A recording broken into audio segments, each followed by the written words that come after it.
right, you're good to proceed. Thank you, Rob. Morning, everybody. I'll call the meeting to order. Any declaration of interest you can clear anytime you see fit. Let's move right into our report. Our first report, CM 2520. I believe, Jennifer, you were going to take this. Sure. Do you need to get a mover? And oh, sorry, I forgot about that part. The first meeting. Moved by Scott, second by John. Great. Thanks, Mr. Chair. So this is our operational report, and I'll just bring to everyone's attention that we have consolidated the 3 reports into one. And so each executive director is going to highlight 2 or 3 key points from their report, and then we'll be available to answer any questions related to their home. And Shannon is going to start from Grey Gables. Perfect. Thank you, Jennifer. So I would like to just draw your attention to a few key items from our Grey Gables report. Under the people section, we continue to color it for our residents by hiring the ESWs, which is the emergency support workers. We are using these individuals to screen staff and helping out on the floors with portering, making beds, answering call bells, helping residents with FaceTime, and supporting other departments within the home. Although our traditional long-term care activities and events look considerably different, we are so proud of the creative and imaginative ways we are bringing joy and fulfillment to our residents. We were able to offer outdoor entertainment to the residents a few times each month.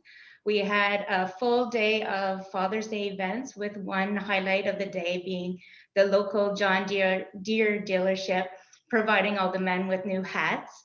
Our gardens opened up in June, and many residents spent time wandering and sitting, enjoying the warm sunshine.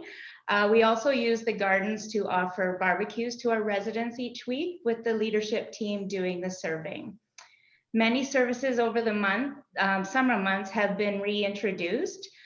We've had the social worker, the hairdresser, foot care provider, our chaplain, the registered dietitian, and the occupational therapist all return to the home, and all are going extremely well, and they're meeting the emotional and spiritual needs as well as the overall well-being of our residents. So that's my report. I will pass it over to Stacy unless there's questions we want answered now. Does anyone have any questions of Shannon at this time? Seeing none, we'll move it. It was Stacy. Yes, Stacy at Lee Manor. Go ahead. Thank you. Thank you very much. I'd like to also highlight a few areas on the report related to Lee Manor. And the first I'd like to acknowledge is the creative efforts that have been made to engage residents and staff through a variety of recreation and leisure activities. Much like Grey Gables, we've been very creative, and although they haven't been executed the way that we have in the past, they've looked a little different, but certainly the outcomes have been positive just the same. And music is always a welcomed activity and continues to be a planning priority for the recreation department. We've done several outdoor concerts that have been arranged in our center courtyard, and that's a lovely experience for our residents who have courtyard facing windows, so they enjoy the music from the comfort of their rooms with their windows open. And we're also able to bring out residents into that space and maintain physical distancing for them to enjoy that experience. We had the opportunity to celebrate Father's Day, Canada's Day, with lots of fun activities, along with several other seasonal theme days that were organized. Residents always enjoy the energy and enthusiasm generated from these types of events. And not to mention, I think their favorite is probably the festive meals and treats that go along with those occasions. We've probably the most notable change during this period for us was the extension of our visiting options for residents and families. So beginning in mid-June, outdoor visits were introduced where residents could visit with their loved ones through pre-scheduled opportunities at visiting stations set up on outdoors on our property. And these have been very popular and have resulted in upwards of 20 visits per day. And visiting options were also extended during this reporting period with the Designated Care Partner pilot program, which was initiated in the first week of August. And we saw our first official DCP begin on August the 11th, which allowed residents in their DCP to visit with them in their own room and provide support, visiting, and other care-related activities. The second area of the report I'd like to highlight is the resident family council updates. We took a pause related to COVID, and during this period, we were introduced family council in a virtual format using Zoom. And it was really important for family council members to have the opportunity to connect and ask questions, particularly during a time that has seen many changes and rapid developments. So we received nothing but positive feedback, and the group has decided to meet monthly, whereas previously we would do that bi-monthly. So they're very pleased and the opportunity to stay connected. We also met with resident council representatives. It was very difficult during this period to connect with residents in their traditional form of the resident council, but we were able to initiate a bulletin that was distributed to resident council members and posted in resident living areas that would keep them up on all of the updates happening in the home and around COVID. And in July, a small group of council members gathered to discuss the summer and fall menus, as well as the designated care partner program, to review that and get their feedback about the program. And lastly, I'd like to just highlight our Color It story we're quite proud of. We recruited several ESWs to help support resident care throughout this period. And the majority of these students were university students who had been pursuing generalized health-related programs. And through their experience in this role, they've determined that long-term care is sort of near and dear to their heart. And several of them have decided to go back to school to pursue a more direct avenue related to long-term care. So we're very proud of that, and they're very eager to return in any way that they can to support us here at Lee Manor. So that's pretty exciting. And is there any questions that you'd like to address for Lee Manor? Any questions from the committee?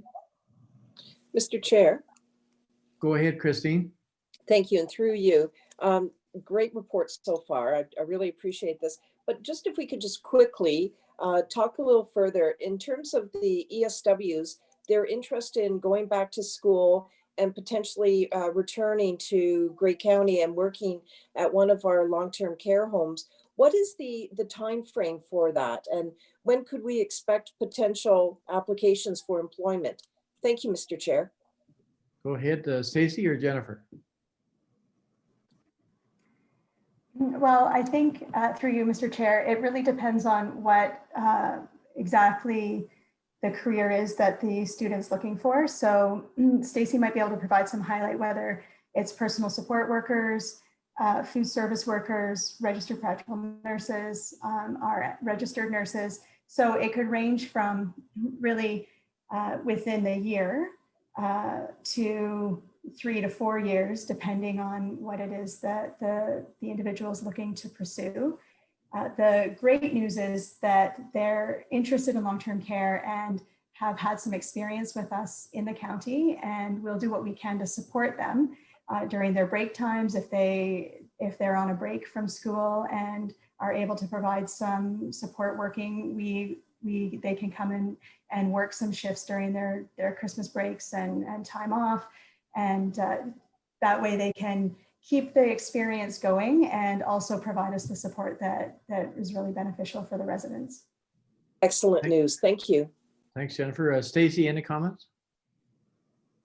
No, I think Jen covered that. In this particular case, we did have some students that were in like a kinesiology program and have been now on their radar as maybe doing physiotherapy, pursuing that down the road, but in a long-term care environment. Another had a background completely unrelated, I think, and is now enrolled in courses that will allow her to pursue something more related to social work in long-term care. So two exciting, very exciting cases. Thank you. Go ahead, Scott. Thanks, Mr. Chair, and thanks for the report so far. In the reports, you've mentioned about the emergency service workers that we've been utilizing for the last, well, I guess close to 6 months now. Are we at a point to be able to determine whether that's a position that we would like to continue to advocate for with the province without the specified training? Thank you. Go ahead, Jennifer. Thanks, Mr. Chair. Thanks, Councillor Mackey, for that question. We are discussing the care support assistant position, which is our words for a more permanent position of an emergency support worker. And we are in discussions with our union partners to include that position as a classification and a position to support the teams on a permanent and ongoing basis.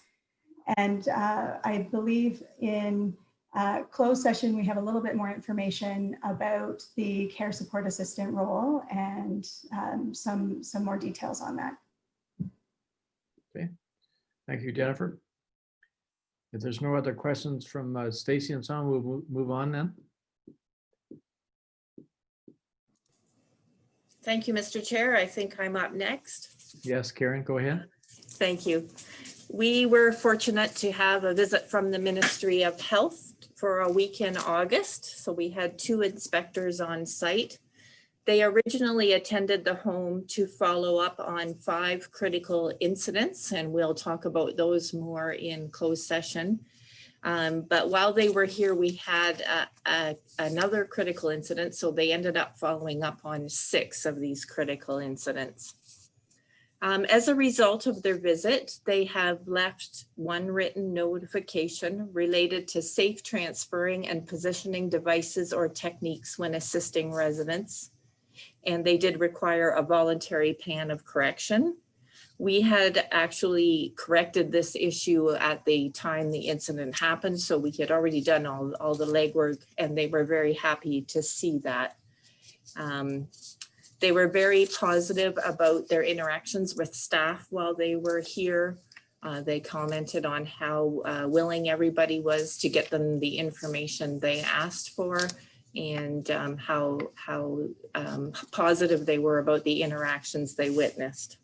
So overall, it was a good report. One of the other areas I would like to highlight is related to students. So even through the pandemic, we were able to have RPN students on site from Georgian College for 6 weeks.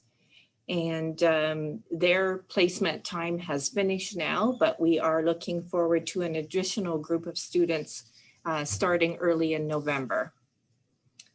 We also were asked by the local high school if we would consider a co-op student. And so this week we have a co-op student starting from John Diefenbaker Secondary School, and will be working in the program department. And the last area I'd like to highlight is the progress we've made with dining in the home. As you are aware, when the COVID scare started, we went to total room service here at Rockwood Terrace. And part of the need for that was our building layout. Being an older home, we don't have home areas. So our dining rooms mixed floors and had, like, the dining room on first floor had 50 residents in it from a combination of second and third floor. So after doing room service for several weeks, we were able to move back to dining service on the first floor for third floor residents only. So we moved the tables farther apart and actually spread into the library area to accommodate that, and have 2 to 3 residents sitting at a table. Typically where we could, the co-table mates are also co-residents, so that if we have to get into contact tracing, it's not as big a group as otherwise could be. So that's working well for third floor residents in the main floor dining room. They were happy because with the change from room service, it allowed us to put toast back on the menu. We didn't have toast on the menu when we were doing room service. So they were very pleased to get their toast back. For second floor, we also opened up that dining room for as many as we could fit in there with social distancing. But we continue to have some room service on second floor, just simply because the other area we might otherwise use for a dining room, we had to set up as an isolation room. So it's kind of a hybrid service up on second floor, but doing our best to keep the social distancing policies in effect. And with that, if there's any questions specific to Rockwood Terrace, I'd be happy to take those at this time. Thank you, Karen. Does the committee have any questions? Seeing none?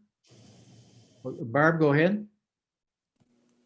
Unmute me. Thanks so much, everyone, for your reports. Very detailed and interesting progress going forward with the situation we're in. Your comment about the toast made me smile, and I saw Scott smiling as well. And it brings home very succinctly what little pleasures our folks within long-term care really look forward to and enjoy. And you know, how simple it is sometimes to think of how we can make their day. So that really will stick with me from your report, that this is a small thing that we can do, providing toast. My goodness. Wonderful report. Thanks so much, everyone. Thanks, Barb. Christine, I believe you had, go ahead. Thank you. And very quickly, well done to all our executive directors and Jennifer as our director of long-term care. Thank you very much for all your attention to our long-term care residents on behalf of Grey County, for sure. I just want to say the consolidated report really speaks very efficiently. I like the comparative chart and all the detail in it. So from my perspective, I really see this as an enhancement. So thank you. Thank you, Christine. Yes, it's a great format, the way you have it set up. It's really pleasing to see that. Okay, we'll move on to our agenda. We're down to Mr. Chair. I have something to move it. I thought, I guess I couldn't Mr. speak loud enough. Mr. Chair, you need to vote on the last one. Oh, we have to do that too, do we? Yes. Sorry.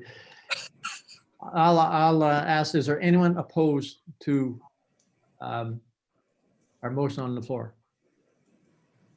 Seeing none, it's carried.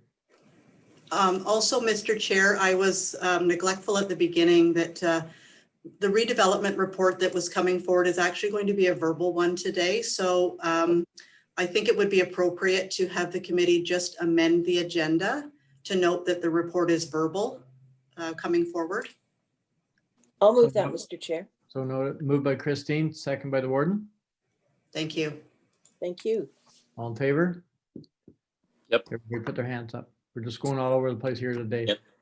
Yep. You should do the votes the same way that you do the movers and seconders. You just pick them. Make it easy. Okay, we're moving off our agenda. We're down to long-term care. It was moved by Brian, second by Mr. Warden.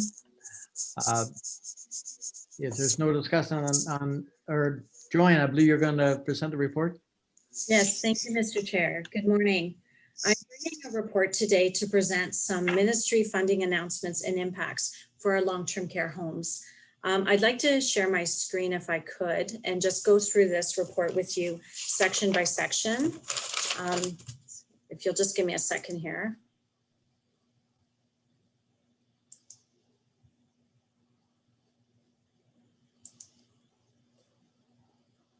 Can you see my report? Yes, we can. Perfect. Thank you. Okay, so I'll start with a quick overview of the Ministry of Long-Term Care funding model. So the funding model is based on a level of care rate per resident per day, and it consists of 4 primary components: the nursing and personal care, which has an acuity adjusted and a non-acuity adjusted portion, and I will explain that a little bit further in a little bit. So I'll go through each of the envelopes. So the first one, nursing and personal care, it funds expenditures related to nursing and other direct care staff who assess, plan, provide, assist, evaluate, and document the direct care provided to residents. So things such as salaries and associated benefits, of our RNs, our RPNs, our PSWs, as well as medical supplies and equipment that are used by staff to provide care to residents. Those are the types of expenditures that are funded under this envelope. The second envelope is the program and support services. This envelope funds expenditures relating to recreation, activation, physiotherapy, occupational therapy, social workers, dietitians, those sorts of expenditures.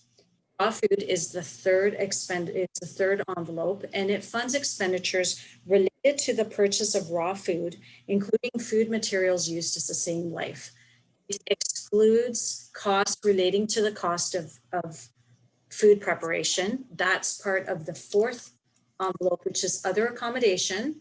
And this funds expenditures that relate to dietary services, as mentioned. So the cooks, the dietary aides, housekeeping services, buildings and property, operations and maintenance, snow removal, hydro costs, and any other costs that will maintain or improve the care environment of the long-term care home. In addition to these four envelopes, the ministry introduced the global level of care per diem funding as a measure to enhance direct care services and support other operating costs within any of the four envelopes. This envelope provides total flexibility because it can be applied against any of the four envelopes that I previously mentioned. Table 1 here illustrates the level of care per diem. Per diem just means per resident per day. So it illustrates the funding that every home receives in Ontario. So $184.96 is the amount of funding received per resident per day, with two variations to this. This 36 cents under other accommodations in the middle of the table here. It is called the Quality Attainment Premium, and it is a funding stream that's given only to homes that are accredited. So as soon as County of Grey achieves this accreditation, we too will receive this 36 cents per resident per day. The second amount that varies is this $100.26. I mentioned that the nursing and personal care has an acuity adjusted portion as well as a non-acuity adjusted portion. This is the acuity adjusted portion, and it is adjusted by the case mix index, which I will talk about in a moment.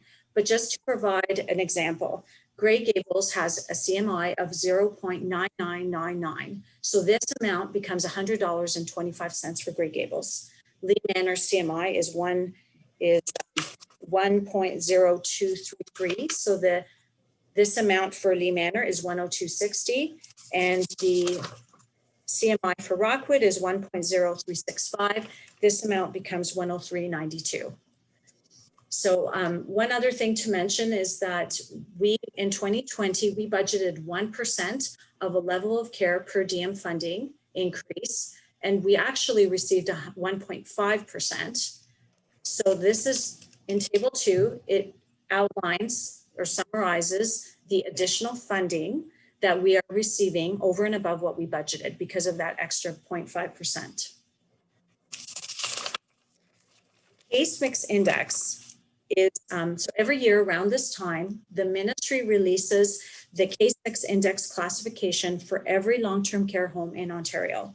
The case mix index is a relative measure of acuity for every long-term care home across the province. So the way this is calculated is data is submitted quarterly for regular resident assessments that classify residents with similar needs and acuities. These assessments are processed through weighted case mix formulas, and each resident is placed into one of 34 different grouping categories.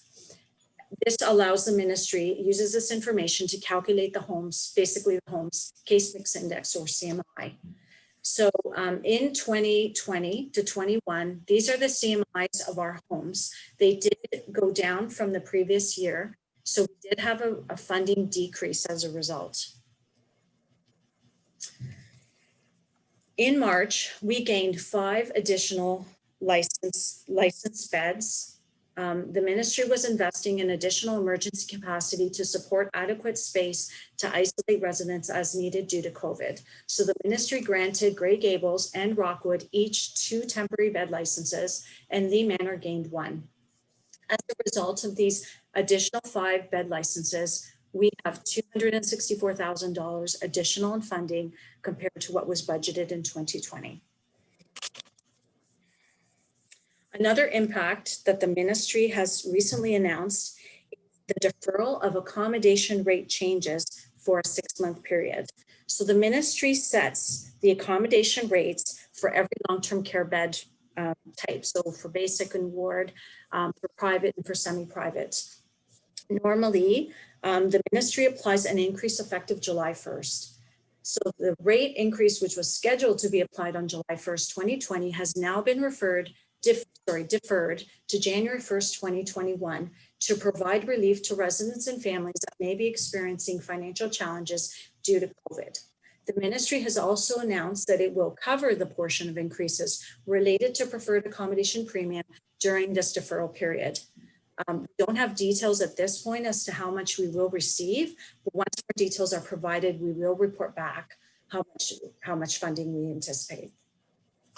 And another new program that the ministry has announced is the Minor Capital Subsidy Program. This program is intended to help maintain and extend the life of long-term care homes. This program replaces a structural compliance premium 1999 funding program, which ended on March 31st. Both Grey Gables and Rockwood Terrace were previously receiving this particular structural compliance program, and they will transition to the Minor Capital Subsidy Program effective April 1st, 2020. Lee Manor was receiving a different structural compliance premium program called Structural Compliance Premiums for Self-Funded Renewal Projects 2009. This program was not discontinued, and Lee Manor will not transition to the Minor Capital Subsidy Program, but will continue to receive $273,744 in structural compliance. The new Minor Capital Program for Grey Gables and Rockwood Terrace will be phased in over 4 years, so homes have time to plan their priorities. This program this funding may only be spent on specific capital expenditures. Routine maintenance is excluded, and any unused funds will be recovered as part of the annual reconciliation process. Table 5 outlines the amounts over a 4-year phasing period for both Grey Gables and Rockwood Terrace. And table 6 brings this all together. So the level of care increase, again, as noted earlier, is the $96,000 additional funding that we received because we budgeted 1%, but actually received 1.5%. The case mix index is a decrease in funding due to our CMIs decreasing. And the additional licensed beds is $264,000 for those extra 5 temporary licenses that were issued to us in March, resulting in an increase overall in funding for 2020 of $213,223. This funding does not include COVID funding and does not, and I haven't discussed any expenditures as well. We will be bringing forward at the next meeting a report to discuss the impact of COVID. And I know this was a very complex funding model, so I appreciate your patience through this, and I'm happy to accept any questions that you might have. Thanks, Joanne, for an excellent report. A lot of information in there. Can you share your screen, please, so I could see the committee? Oh, of course, sorry. There's all the nice looking faces. Does the committee have any questions on this great report? Wow. Oh, there's one. Scott, go ahead. Well, we can't let an in-depth report like that go without a question. Certainly, it's very complex. Joanna, the county levy that gets applied towards long-term care facilities, where does the bulk of that go? Is that towards which area? We've heard before raw food, basically the amount that we get there covers off. So then we have personal care and other accommodations. Do you have any sense about the percentages of where the county levy goes? I can certainly look into that and get back to you. I would probably say nursing and personal care is the envelope that costs the most. We also get the most funding for that envelope, but that would probably be where we have the highest costs and where a lot of our levy dollars go. Thanks. It would be interesting information for the committee because we have heard concerns about the amount of county levy that goes towards our long-term care program. So it would just be nice to have a concrete answer and the justification for that. Thank you. Thank Thanks, you. Scott. Joanne, a question from the chair, sort of a wide open question. In the 2021 budget coming up with the COVID funding and so on, is it going to make it more difficult for you to set your budgets? Thank you for that question, Mr. Chair. I think for the 2021 budget, we are going to budget for COVID-related expenditures. It probably will be a little tougher because it's very difficult to predict how the waves will come, whether we'll have a lot of expenditures or not, or if we'll have another shutdown that will result in higher expenditures and more directives. So it might be tough to budget that for sure. Yes. Is there any other questions from the committee? Seeing none? Again, thanks very much, Joanne, for your great report. Thank you. So I'm going to move on for our agenda. We're going to go down to a COVID update, and I need someone to move it to put on the floor. It's moved by Barb. Is Mr. Warden, I'm sorry, we need to vote on the last one. Or Mr. Chair, sorry, we need to vote on the last one. On the way I'm going here this morning, I would not be promoted to warden, but is there anyone opposed to our motion on the floor? Seeing none, it's approved. Now we're moving on for COVID funding. It's moved by Barb, second by Christine. Is, I believe, Jennifer, you're going to bring us up, Dee? I am. Thank you, Mr. Chair. Okay, so this is a COVID update report, and this will be, I don't know, our third or fourth report updating on what's happening with our measures against COVID. So this is for information as well as a recommendation that we'll talk a little bit about infection prevention and control resources, and asking that the committee consider including those in the long-term care budget for consideration by council. So we are 6 months into the managing through the pandemic. And one thing that is very evident is that our teams are resilient and quickly adapt to the changes that are necessary to ensure that we're keeping everyone safe, our residents, our families, our staff, and our communities. We continue to offer the surveillance testing. That's the testing for staff every 2 weeks. We offer a couple of opportunities during the time period that the testing is happening to try to make it as easy as possible for staff to come in and have that testing done. Infection prevention and control has been instrumental in our homes remaining COVID-free. So we are currently working on expanding the focus of IPAC within the homes and are looking at opportunities for an IPAC champion in each home.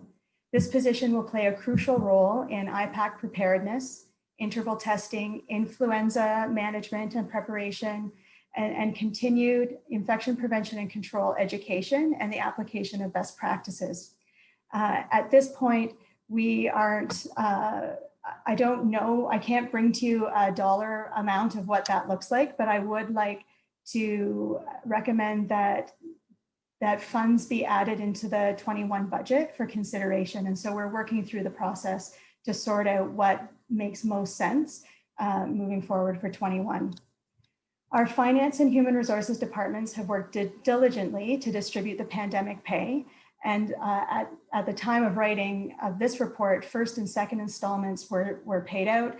And now I believe all three have been paid out and have been received by our team members. We have been encouraging our staff to take their vacations in order to have some time for their own well-being. And the teams have worked really hard supporting each other to help people get their vacation. And I think it's really important. And I just want to acknowledge the efforts that team members have shown to each other to support that. Throughout COVID, our leadership teams have been providing 7-day-a-week coverage. At the beginning, leaders were rotating working weekends, and as we moved through the reopening and the relaxing of some of the COVID strategies, we have moved to a new normal where we've reduced the number of managers on site on the weekend, however, still have an on-call system so that there is immediate support if something was to come up. And our teams are prepared to resume on-site coverage immediately if the situation changes. We've talked a little bit earlier today about our emergency support workers, and so we continue to recruit ESWs to assist the homes. As we continue to move through the reopening, our residents are venturing out to appointments. They wear their PPE, they're screened on the way out, and they're screened on the way back. We've also had our dietitian, physiotherapist, occupational therapist, foot care and hair care services back to regular routines. Stacy talked a little bit about our visiting, and at the end of this report, there's a chart to outline all of the different requirements and definitions for visiting. If you'd asked me a year ago if visiting could be as complex as it is, I would have never believed it, but it is. And so we're working our way through all of that. So Stacy did talk about we have throughout the whole pandemic offered virtual, window, and outdoor visits. Mid-July, we were able to introduce indoor visits, and outdoor visits no longer required a negative COVID test. We've been hosting virtual family town halls throughout the pandemic, and it was really clear on a virtual family meeting that people really want to be able to hug their loved one. So if they've had their COVID test, they're coming in for a distanced indoor visit, but they really wanted to hug their person at the beginning or at the end. And so we worked with public health and Michael Letourneau to come up with a way to be able to outline what the risks are to the resident and their family member, and to be able to offer this opportunity for a hug. And again, it sounds like something, it's like Councillor Klumpus, you said the things that we take for granted in our everyday life, that when you're living in a congregate setting in a pandemic, isn't just as easy as a hug. So we were able to implement that, we are able to implement a 30-second or less hug at the beginning and end of a visit. And while we were working through this, my kids were extremely annoyed because I would hug them, and my little one, she's like, "Are you counting?" I wanted to see how long is 30 seconds. So it turns out 15 seconds is enough to long enough to hug an 11-year-old. But so we were really pleased to be able to offer that. We also heard on that virtual call that children wanted to be able to come in and visit their loved ones living in long-term care. So we were able to update our policy to allow the second visitor to be a school-age child. They still required the COVID negative test every 14 days if they were wanting to come into the house. But it was important to people that we have that as an opportunity. Stacy also talked about our designated care partner program. And so we had a subcommittee work through developing a designated care partner program.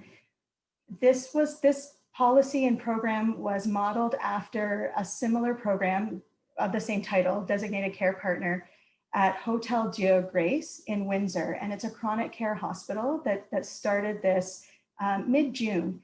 And I managed to come upon their work, and they graciously had a meeting, answered all my questions, and shared their policies, which we were then able to adapt and revise to meet the needs of the long-term care home.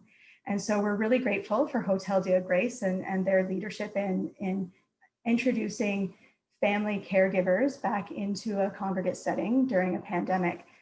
So we worked with public health, sent them the policy, and got their feedback. Stacy also talked about getting feedback from family members and residents. We wanted to make sure that this met the needs for people.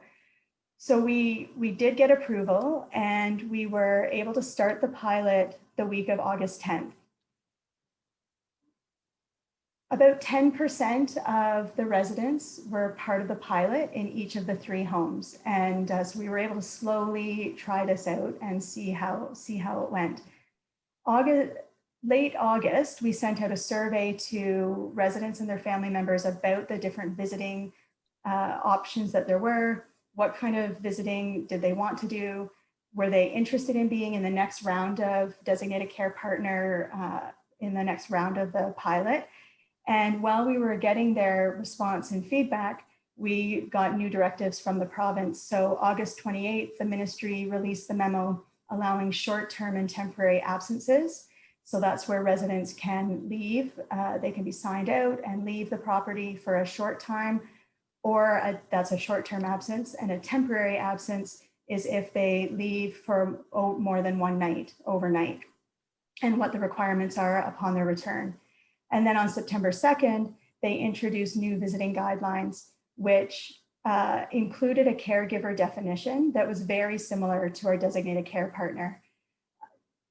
So our homes were well prepared and ready to implement the updated visiting protocols. Essentially, they expanded the designated care partner pilot to everyone. It just moved a little faster than we'd originally anticipated.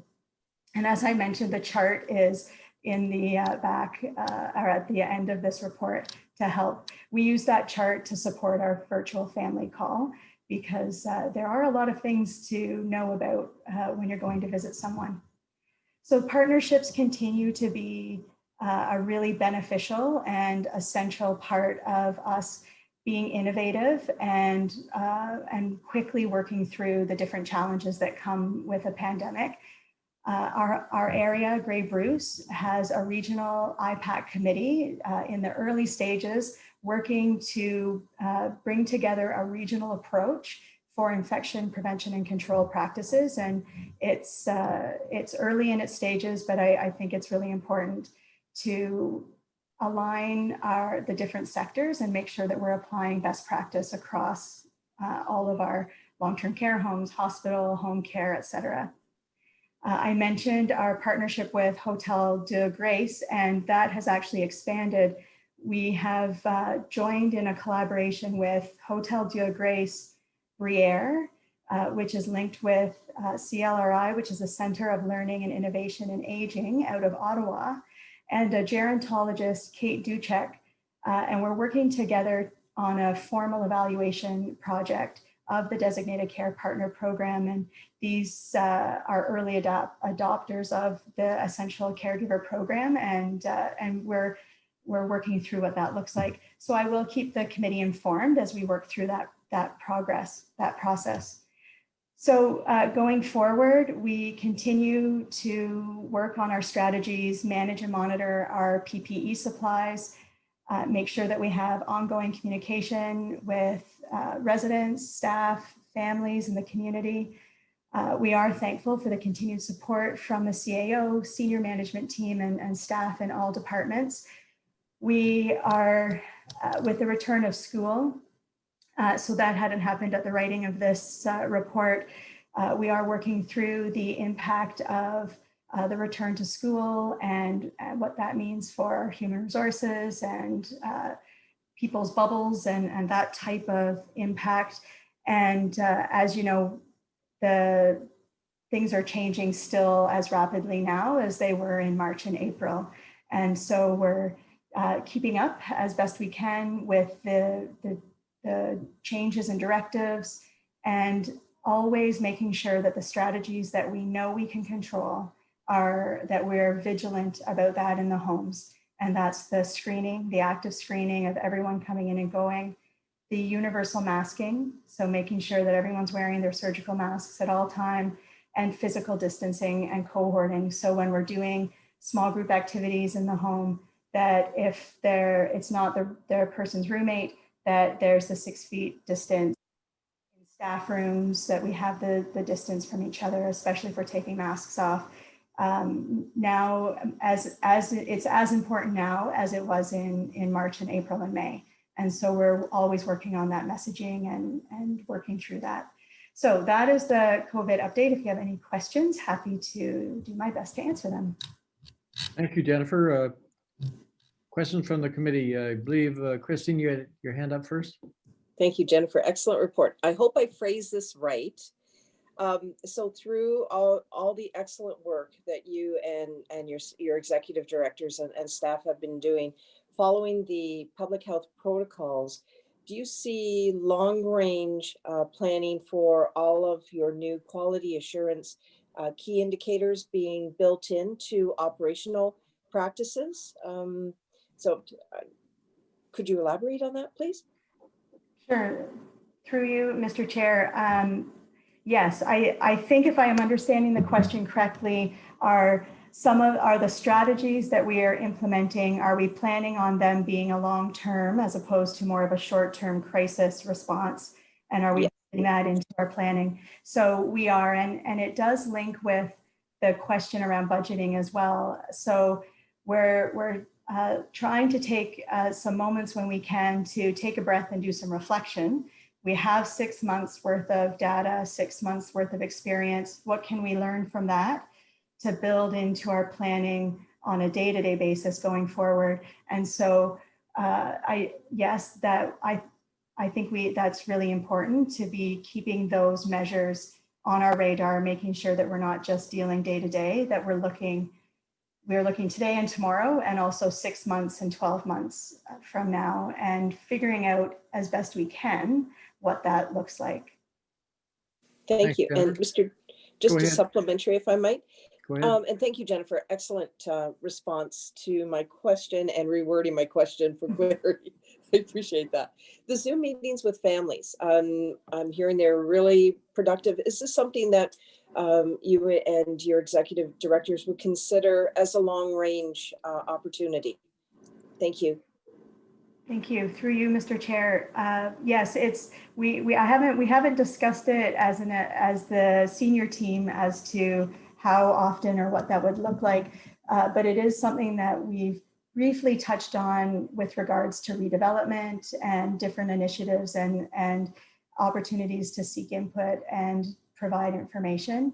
The virtual family calls have been really well received, and I'd have to check with Rob, but I think we've done 4 or 5, and there's anywhere from 30 to 80 people on the call, and lots of engagement, people asking lots of questions. So I do think it's a worthwhile technology to not lose sight of and to use when we need to reach out to broader groups of folks and get some feedback. Thank you, Jennifer. I believe, Scott, you had your hand up. Thanks, Mr. Chair. And, as Christine mentioned, I just want to thank the entire team, all the senior management and all the staff. It's great to see that there's been a balance struck now between, resident and staff safety, also in allowing, that social isolation. That was probably one of the cruelest parts of this whole pandemic, was the social isolation that, our residents were faced with. So it's great to see that balance now. And, like you said, Jennifer, those hugs are important. And I guess I'll have to tell my mother that she can hug for 15 minutes now, 15 seconds now. 15 minutes would be way too long, but 15 seconds. So thanks again for everything everyone's doing. Thank you, Scott. I'm just thinking that if I gave my wife a 30-second hug, she'd wonder what I'd done wrong. You probably think it was creepy. Does the committee have any other questions about this great report from Jennifer? Seeing none, is there anyone opposed to the report? Seeing none, so we better move on for agenda. And Madam Clerk, since our CEO is going to give a verbal report, I do not need a mover and seconder. There will likely be a resolution coming out of her verbal report, but we'll hear from CAO Wingrove first. You go ahead, Kim. You're muted, Kim. There, is that better? That's better. Excellent. Okay, thanks everyone. So I'm really delighted this morning to say that there has been progress on the redevelopment file, in that we took title to the property in Durham on September the 17th. So we now are the proud owners of that parcel of property. We continue to wait for the province to advise on both granting the license for the facility in the new location, as well as to confirm construction funding. And I have reached out to them to see if we can set up a call and get an update on the progress towards those two items. The province has recently announced an update to the long-term care construction funding model. We are going to bring back a report on that, but Kevin's here. And Kevin, did you want to just speak very briefly about what that new funding model might mean for us? Sure. Yeah, no, it was just announced in August, and they've broken it out into like two pieces now. They've got the construction funding subsidy per diem that continues. It's based on the resident day, but they've also introduced a development grant that's based on a percentage of your capital cost. And then this is all broken down again then based on geographic location and size. So the development grant ranges from 10% to 17% of your construction costs. So this looks promising. That's additional money that could be very helpful. And they're talking that would be available at like time of occupancy or once the substantial completion has been signed off by the architect. So that's nice. You know, the construction funding subsidy is a per diem, so it's based on a per resident day over 25 years, where the development grant would be a one-time upfront funding, which would be very helpful when we're borrowing, et cetera. So we still have questions. There was items on your increasing subsidy for basic accommodation, but we're not clear if that's on just the beds that are offered for basic accommodation or if that's on all the beds in the home, et cetera. So we'll have to do some modeling with all this, but it looks promising. It looks like additional money for redevelopment, so that's helpful. But we participated yesterday, staff, in a call with the ministry, and again, like I said, they could not answer, but as soon as we have more information, that we will bring a report back and state how this impacts our builds. Okay. Thanks, Kevin. Kevin? So as discussed with this committee back in July, we have a high-level vision for the property that includes the long-term care facility itself, additional housing, institutional uses like the paramedic base, some service commercial, and some of the initial siting considerations. Since we talked to you in July, our GIS department has gathered extensive drone footage of the property, so we have a really solid base to work from, and this is going to inform the required D6 and stormwater management studies that need to be completed. Planning's going to go out to RFP for these studies now, since we've closed, and hope to have this completed by year end or beginning of 2021. We're also working on the planning report that needs to go to West Grey Council to obtain their support for the planned use of the property, and that would be in order to lift the hold on the property zoning. We hope to bring that report, as I say, in November of this year. I think the biggest question that faces the committee and council is how we go about making the decision on the housing aspect of the site. We, over a number of years, have talked about many options for housing. We've talked about a county-owned campus of care, similar to what Simcoe County has. We've talked about a privately developed mix of housing. We've talked about both owned as well as rental, low-rise, singles, towns, etc. There's just a lot of options on the table. And I think it's important that council and yourselves have a really comprehensive understanding and assessment of costs, both initial capital as well as ongoing operating for the various models. If that would be helpful to you to really be able to make a decision. I also thought that there was some potential for this work to inform other like the affordable housing work that's happening as well. So what I'd like to ask the committee this morning is for your support to obtain some consulting resources to do a really thorough financial assessment on both capital and operating of various models. And Heather's got a resolution drafted. Maybe we can put that up on the screen, Heather, in a minute. But with that, with your support of that, then we can come back to you with, some solid numbers that I think would help you to really be able to make a good assessment of the direction that you want to go, both on this particular site as well as potentially in others in the future.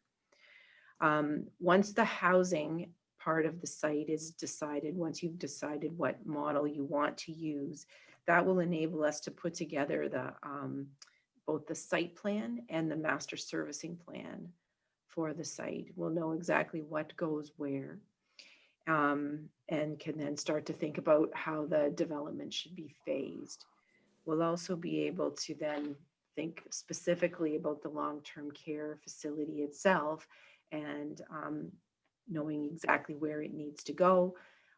We can then site it appropriately and get the architect involved in putting that together. So that's my report. I'm happy to answer any questions, and we can then talk about the resolution. Well, before we go to the resolution, Kim, may I ask you the question? It always intrigues me with COVID going on and so on. There's been many, many changes that probably will happen with long-term care, the way we do business. That'll overly affect the design of this building. It could be bigger, could be smaller. I know it's probably premature, but have you any thought or any conversations about how that might look in the future? I think that there's work happening at the province right now with regard to design guidelines. And, we expect that they'll, be updating those guidelines. That's why doing this work right now, looking at the site as a whole and thinking about what those companion uses are to the long-term care facility itself, I think, this is a good time to get that work done. And by the time it's finished, then hopefully we'll have some new information from the province, very specific to the long-term care facility itself. And I would assume that an architect would have to be up to date with that particular change. I would agree with you there, yes. Okay. May I mention, this was identified as a question yesterday on the call on the redevelopment funding. And again, they referenced that they were working with Ministry of Infrastructure on this, and not only about COVID related, but also, and I guess COVID related in design standard for the residents, et cetera, was talked about, but also concern about the costs of construction now and how those have been impacted by COVID on materials and stuff. So those were both that they couldn't answer, but they said they're doing right now as part of the whole redevelopment file. Thanks, Kevin. Brian, go ahead. Thank you, Mr. Chair. To Kevin, what is the $1 billion rapid housing program introduced by the federal government? I don't know, Brian. Sorry, I'd have to look into that. To be honest, I just saw it flashed across the bottom of the screen on CBC this morning, and I didn't know if it was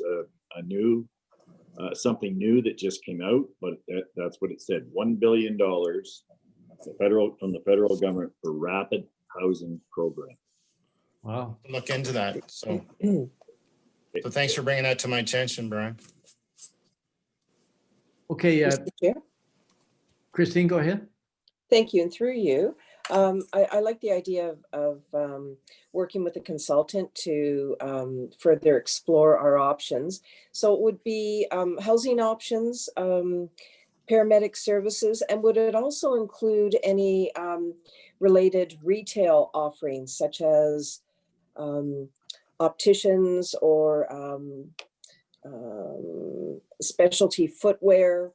Or is that going a little too far in terms of the scope of what we'd like the consultant to look at?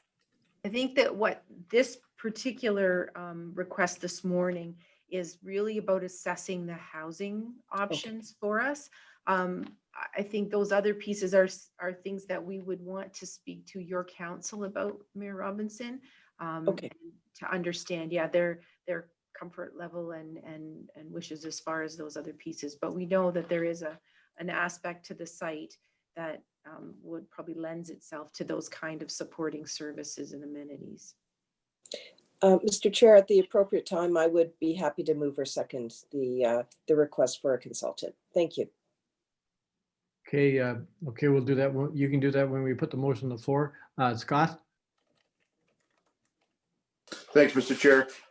Kim, would this external consultant, would they look at the business case and the overall operations of the Simcoe County model? Because there's certainly, been some interest in that, but would this be an independent evaluation of what Simcoe County is doing at their campus of care? I think that that's certainly part of it. There are other models too where you have a third party involved in operating that aspect of the overall campus of care. So I wanted to understand the pros and cons of one and another. So the short answer is yes, and I hope to take it further than that. Good. I was hoping that the short answer was yes. So thanks. Thanks, Kim. Heather, do you want to put the motion on the screen, please? Yep, I can share my screen. I can get my mouse to work here.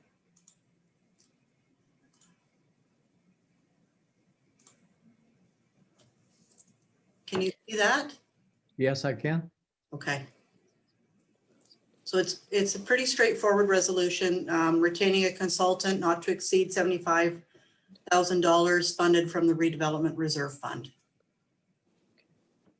Okay. Christine has already moved this motion, and I believe Scott was going to second it. I'll second it. Okay, is there any discussion on the motion before us? Mr. Chair? Go, Christine? Thank you, and I do apologize for the interruption. This is for the housing options. It's not related to the long-term care beds that are associated with Rockwood Terrace itself. That's correct. Okay. Thank you, CIO. Mr. Warden, did I see your hand up? There, can you hear me now? Yes, we can. Thank you very much, Kim, for that report. And it's great that we've moved forward with the ownership of the property. I know I was signing papers there back the early part of September. So great to see. And then I guess there was no snags in the way. I guess everything moved forward as we thought they would. That's great to also hear from, sorry, with regards to the idea of an operational grant, or what do you call it, construction grant that Kevin was speaking to. So that's even an added bonus. But I guess with regards to this motion and hiring a consultant, you sort of touched base, and I guess I don't know if you have any update of the beds that we have applied for, extra beds for Grey Gables, but is this something that could also be, this is for the site, but is it also part of that would be the design of what Grey Gable or Rockwood Terrace would look like? Is that expanding from that same? No, at this stage, this first phase is just to look at housing models. And yeah. Okay. Thank you for that clarity. And do you have an update at all when we get through this motion with regards to where our application is for the beds for Grey Gables, or will you speak to that afterwards?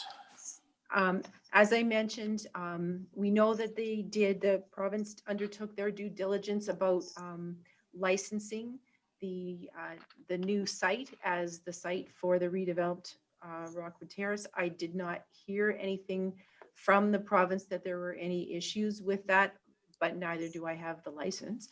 And we are also waiting, as we knew we would be, for confirmation that the project is funded. So earlier on, they had indicated it might take as long as to the end of this calendar year for that funding confirmation to come from the minister's office. So I did send another note just to check in, and as soon as I have that information, I'll let everybody know. No, it's thank you for that. And yeah, it's great to get moving on this project. And it is definitely great news now that we own that property, and that was always the thing holding us back, and certainly good for Grey County and also West Grey. So certainly look forward to it coming forward. Thank you, Mr. Ward. If there's no other questions on the motion before us, is there anyone opposed to the motion? Seeing none, it's carried. So let's move on for our agenda. We're down to a closed session.